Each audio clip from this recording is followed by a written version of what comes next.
In this video, I'll be showing you guys how to use graph to solve the inequalities below. So yeah, after watching this video, you'll basically feel confident when you're coming towards these questions, and likely you will be able to get your marks up.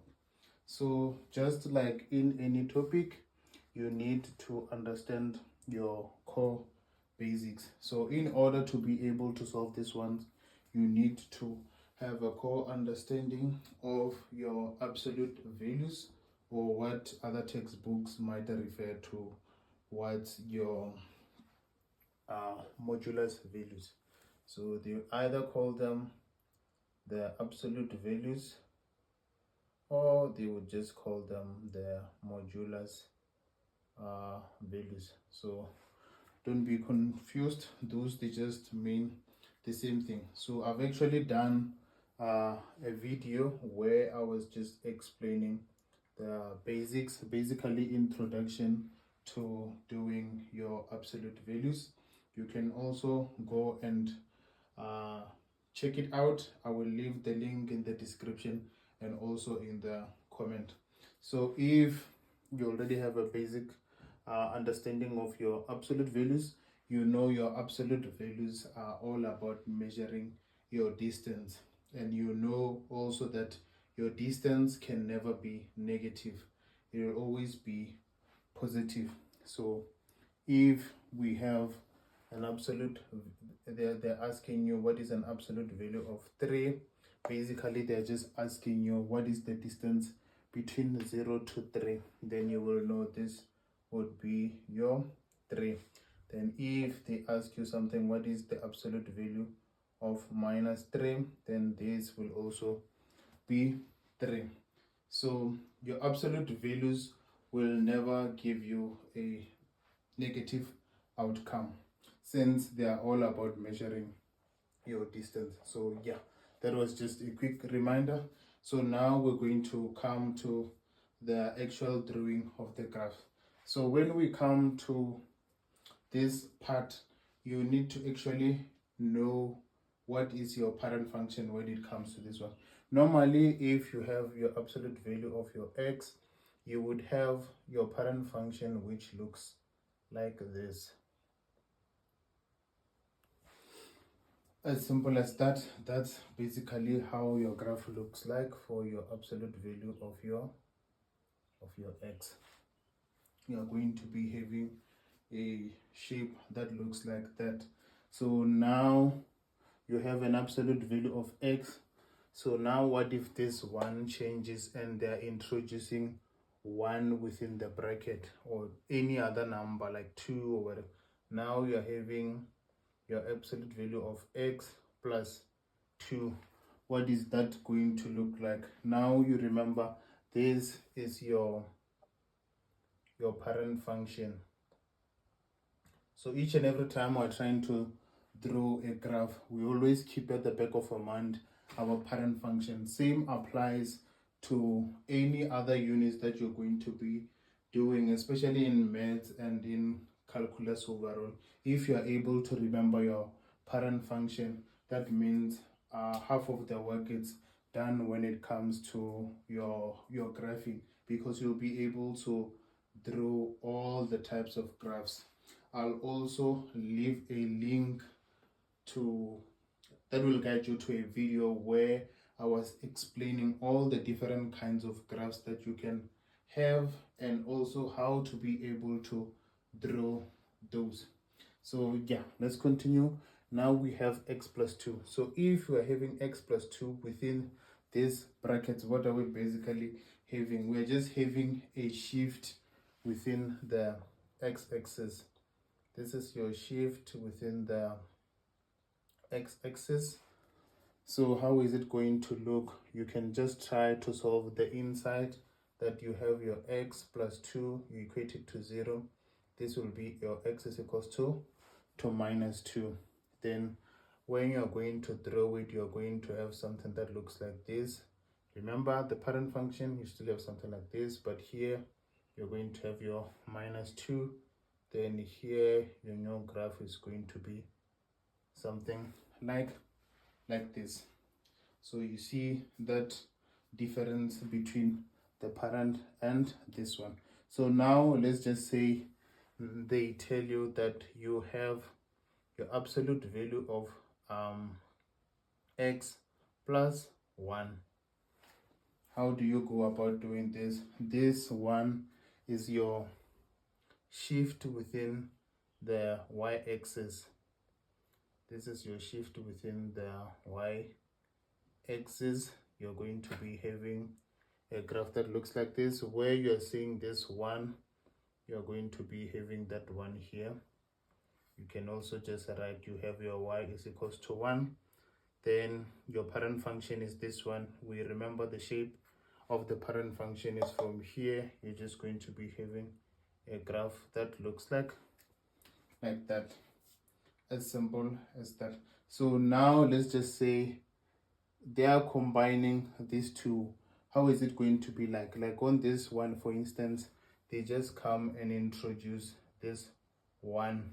You see, now we're going to be working with two shifts within a graph. We have the parent function, which is this shape. There are two. It just indicates that it's just going to be having a shift within the x-axis. It's going to be moving to the right hand side.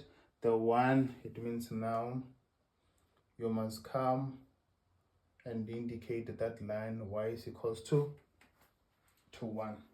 So your graph for this one would be something that looks like that. But yeah, those were also some of the key details you have to remember. So now we're going to focus on the drawing of this one, because remember this one, these are the inequalities that we have to solve using using the graph. So now they say you have an absolute value of x that is greater than 3. You have an absolute value of x. We know the parent function that they're saying is greater than 3. So I like to analyze these types of questions in this way, or in this 3-step. The first step is to look at whatever you are given. You are given your absolute value of x is greater than 3. Then you look at the right hand side. What's your right hand side? Your right hand side is basically by this, because these two parts are separated by this greater than sign. You have this part and also this part here. So I would say this one is your left hand side, this is your right hand side.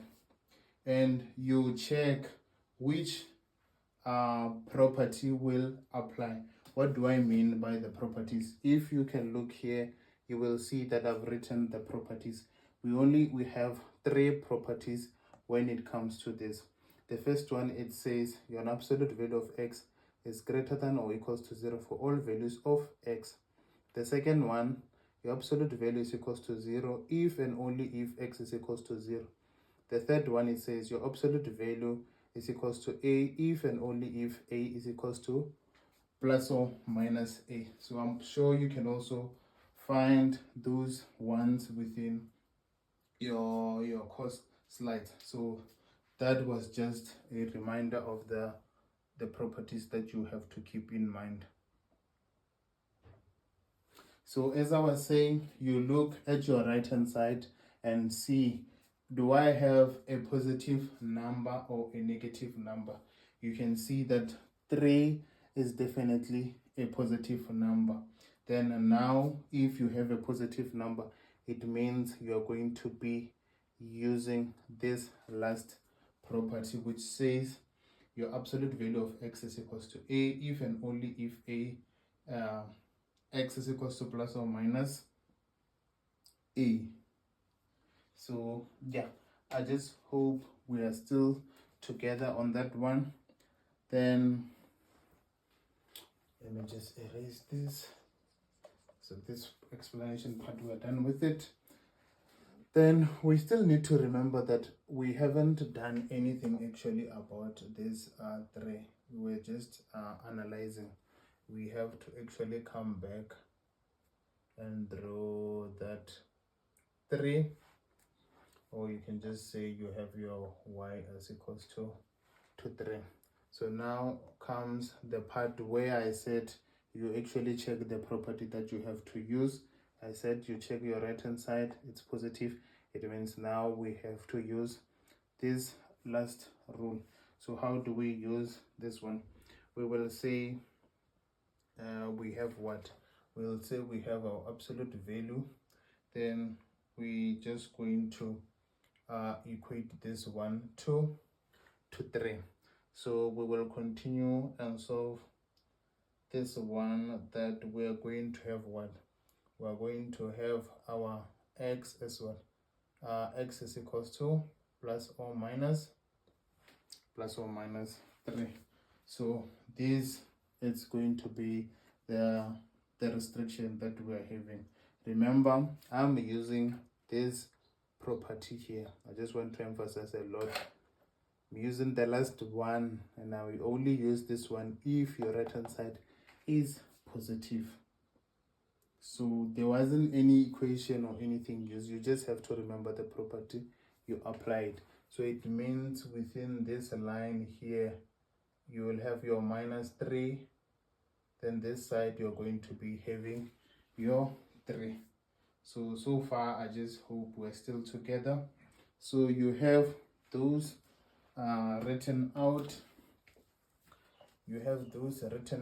So now you go and check for your intersection or whatever that they want from you. What did they say?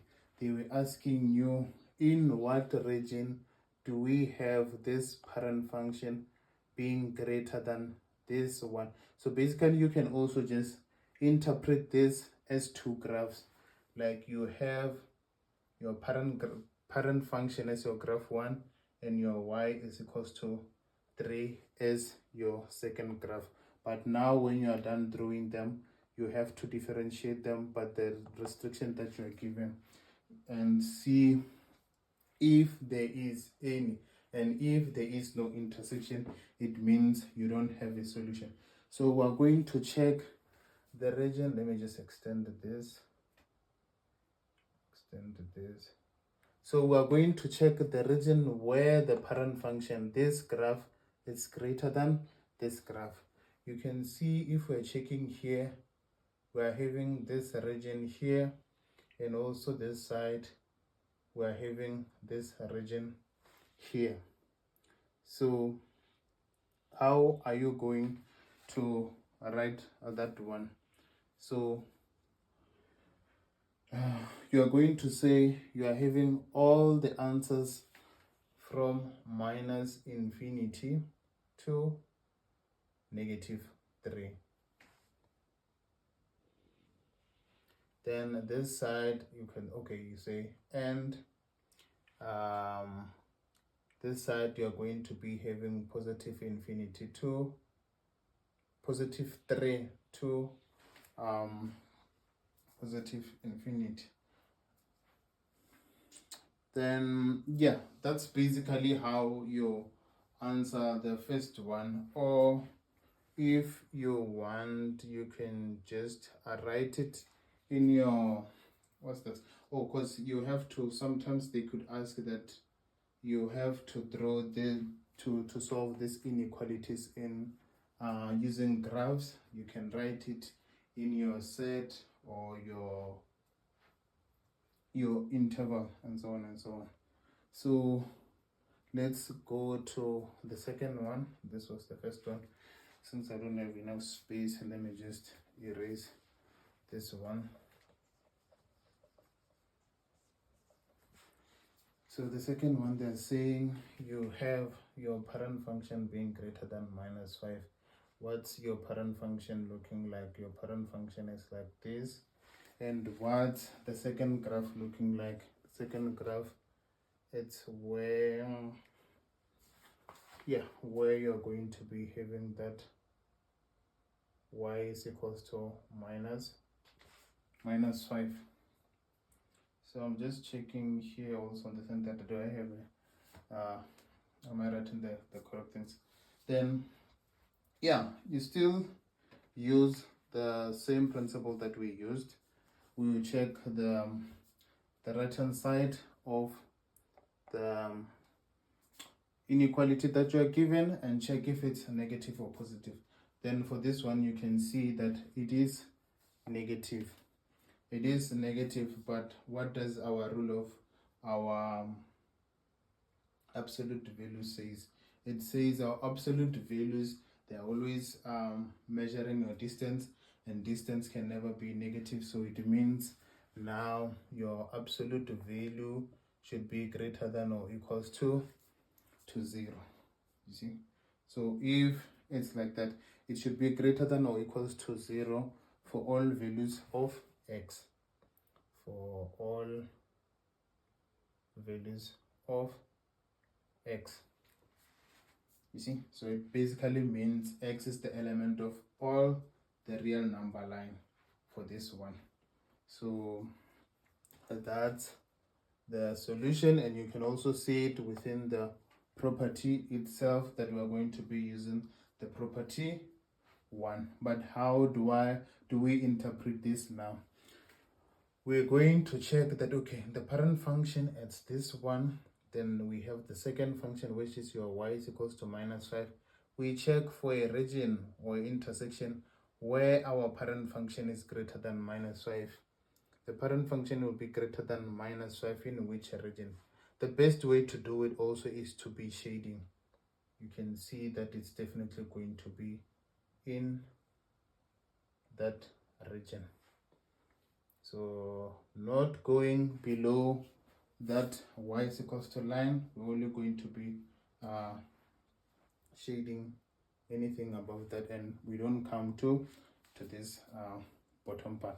So as you can see, the answers I've said, the answer is just going to be all numbers, or x is it's greater than or equals to 0 for all numbers, for all values of x, I meant to say. So now we are done with the second one. We are going to move to the third one. We move to our third one. Same procedure. We are having the parent function this side. Then we are having negative 3. So negative 3, y is equals to minus 3.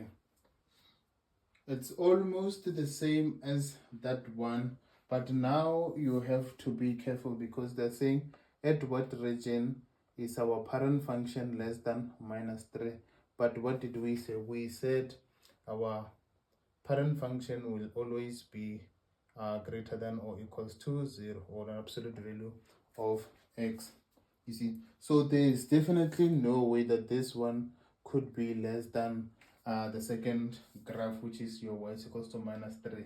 And if now we're also checking this graph and this graph, we don't have any intersection, or there isn't any area that we can shade. So for this one, we're going to say no solution. You see? So no solution. Then we move to the last one.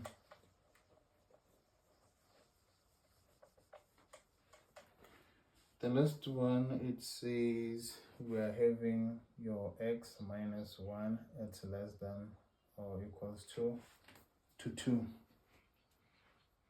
So you're already familiar with how we do the internal side, that okay, we're just going to be having your x minus 1 is equals to 0, then your x is equals to 1. We've already solved that part, and if we are about to draw this one, how is it going to look like? We definitely know the shape, but we have to be careful with the restrictions.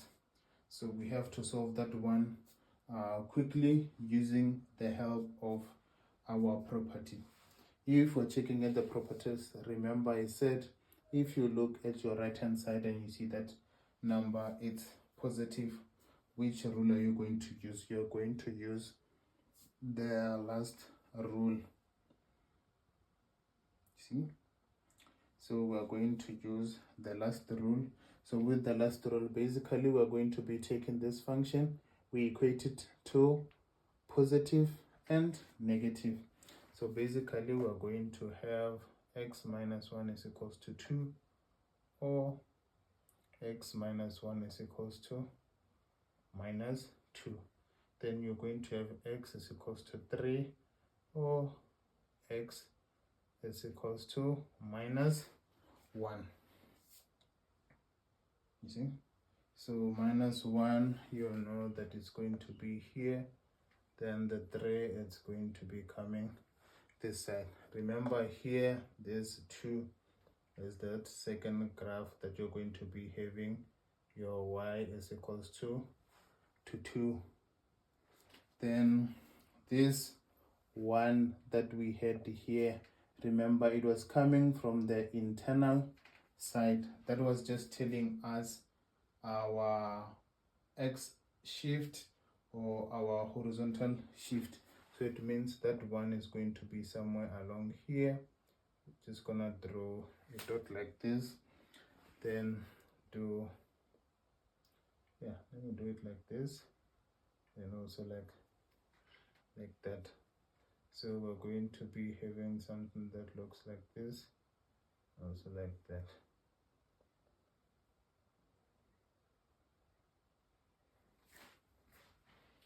So that's basically how you draw that one. And now we're going to be checking the region where this parent function is less than or equals to 2. So when we're checking this region, remember we found our restriction, so we have to be careful with the less than or equals to sign. So you normally know that with this one you would have restrictions that are written like this. It means now we're going to be working in between -1 and including 1, 2, 3, and including 3. So if it was something like this, like your x minus 1 less than 2, then it means we wouldn't have a restriction bracket like this. We're just going to be having oh yeah, it was just going to be a normal one. You are going to be evaluating the two graphs, the intersection between the two, but in this one you are going to be evaluating between -1 and 3 because of that restriction there. So yeah, sorry for that.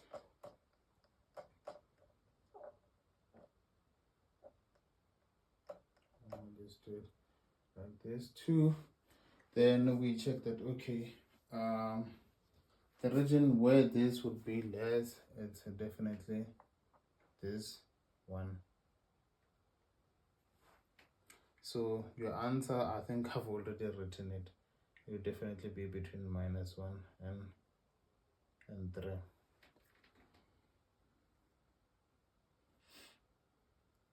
It's going to be between -1 and 3, and that's how you basically do these types of questions. If you have any other ones, yeah, you can just send them to me and I will just do them in my future videos. So yeah,